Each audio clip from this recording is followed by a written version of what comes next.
All right, let's look at some other ways to say, what are you doing? And you might be asking somebody because you want to join in their, I kind of made the video of this one the other day. What are you doing? What you doing? And you might be asking somebody because you want to join in their activity or invite them to join yours, but maybe you haven't seen them in a while. And you want to ask them as a way of greeting them, what are you doing? And it's a way to be able to just create that conversation with somebody. Now, if you haven't seen them in a while and you want to invite them to do something, you might say, are you busy? Because if they're not busy, then you can invite them. And it's a way to let them off the hook. Now, what are you up to? What are you up to? You could be asking somebody because maybe it's been a while and you haven't seen them. Maybe they started a new job, a new hobby. Maybe they have a new book they're reading. So what are you up to? And then, are you free? Are you free? Which means, do you have free time? And it's kind of like this one. Do you happen to have some spare time? Which means I want to spend some time with you. I want to go out and have a coffee with you. Let's go watch a movie together. Let's talk. Let's go to lunch. And so therefore you might be able to ask somebody, do you have some free time? Because you're wanting to have time with them and you know that they're so busy. And you might have this to be able to ask people when you haven't seen them for a while. And you know they've been busy, you've been busy, but yet you want to make that connection again. Where have you been?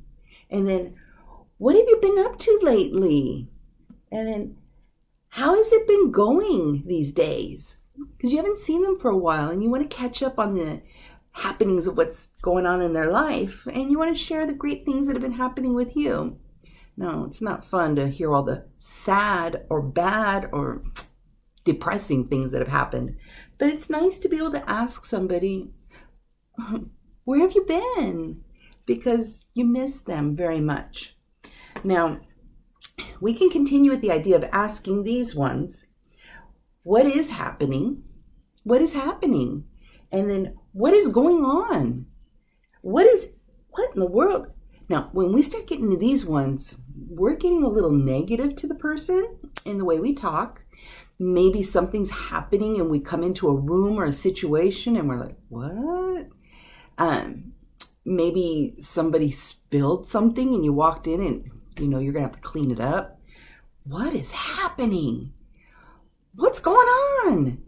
And because you're questioning the person and it can get kind of negative and could start a fight.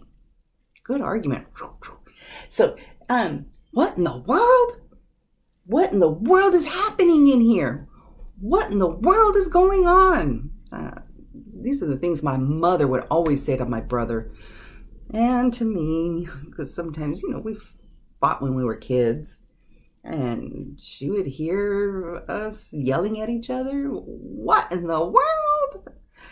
So, it's ways to talk to each other. You can be very polite. It's all in your tone of your voice.